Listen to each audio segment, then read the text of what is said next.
ডিম এইভাবে বানালে কিন্তু ডিমের যে মশলাটা সেটা দিয়ে কিন্তু ভাত রুটি সব কিছুই কিন্তু খাওয়া যায়। প্রথমে আমি ডিম রান্নার জন্য একটা শুকনো মশলা বানিয়ে নেবো। গোলমরিচ, লবঙ্গ, দারচিনি আর এলাচ দিয়ে দিয়েছি। আর দিয়ে দিলাম 1 চামচের মতো ধনে, 1 চামচ জিরে আর একটা শুকনো লঙ্কা। এগুলোকে খুব ভালো করে একটুখানি মানে ড্রাই রোস্ট করে নিতে হবে। একটু হালকা করে ড্রাই রোস্ট করে এটাকে ঠান্ডা করতে দিয়ে দিচ্ছি। ঠান্ডা হলে এটা গুঁড়ো করে নেব। এই মশলাটার গন্ধটা এত ভালো লাগে, যে কোনো সবজিতেই কিন্তু ভালো লাগে। এবার কিছু ডিম সেদ্ধ করে নিয়েছি। ডিমগুলোকে একটু ছুরি দিয়ে এইভাবে মাঝখানে মাঝখানে কেটে দেবো, যাতে মশলাটা ভেতরে ঢোকে আর ডিমগুলো খেতেও কিন্তু বেশ ভালো লাগবে, তাই কেটে নিচ্ছি। এবার আমি ওই ফ্রাইং প্যানের মধ্যে একটু রিফাইন অয়েল দিয়ে দিলাম। রান্নাটা কিন্তু আমি সাদা তেলেই করব। তেলটা দিতেই তেলটা গরম হয়ে যাওয়ার পর তার মধ্যে আমি ডিমগুলো দিয়ে দিচ্ছি। ডিমগুলো এইভাবেই কিন্তু ভেজে নেবো, একটু লালচে করে ভেজে নেবো, একটু কড়া করে ভাজবো ডিমগুলো। এরপর নাড়াচাড়া করে ডিমগুলো যখন গায়ে লাল রং ধরে আসবে তখন ডিমগুলোকে তুলে নিতে হবে। এবার আর একটা মশলা বানিয়ে নিচ্ছি। একটু পোস্ত আর 2-4টে কাজু দিয়েছি, 4-5টা, আর একটুখানি মগজ দিয়েছি। মগজ না থাকলে এখানে কিন্তু যে কোনো বাদাম দিলেও হবে। দিয়ে ওর একটা পেস্ট করে নেবো, মিহি পেস্ট একটা করে নেবো।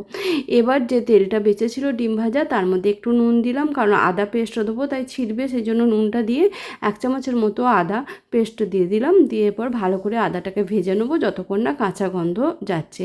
ভেজে নেওয়ার পর একটু জল দিয়ে দিলাম, যাতে ভালো করে আদাটা মানে কষানো হয়ে যায়। এবার জলটা যখন একদম শুকিয়ে শুকিয়ে আসবে তখন আমি এর মধ্যে দিয়ে দেবো ওই যে মশলাটা বেটেছিলাম, কাজু, পোস্ত আর মগজ, সেটা দিয়ে দিলাম।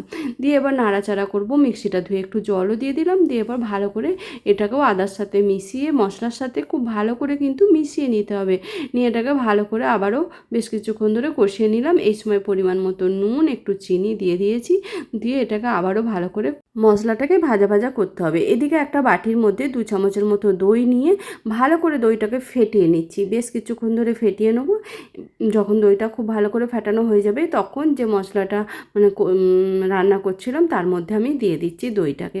দিয়ে আবারও ভালো করে দইটাকে মিশিয়ে নিতে হবে। গ্যাসটাকে কম আঁচে করে দইটা ভালো করে কিন্তু এই মশলার সাথে মিশিয়ে নিতে হবে। বেশ কিছুক্ষণ ধরে মিশিয়ে নিয়ে রান্না করার পর আমি দিয়ে দিলাম আরেকটুখানি চিনি আর নুন, আমার মনে হয়েছে লাগবে তাই আমি দিলাম।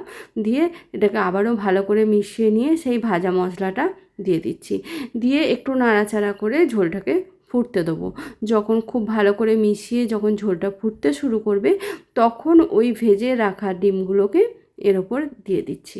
ডিমগুলো দিয়েও কিন্তু আবারও ডিমগুলোকেও খুব ভালো করে মিশিয়ে নিতে হবে এই মশলার সাথে, যাতে মশলাটা ভেতরে ঢোকে। কারণ ডিমগুলোতে একটু করে কেটেই নিয়েছি, তাই মশলাটা অটোমেটিক ডিমের ভেতর ঢুকেই যাবে। এবার এটাকে ভালো করে মিশিয়ে নিয়ে একটু ঢাকা দিয়ে রান্না করব।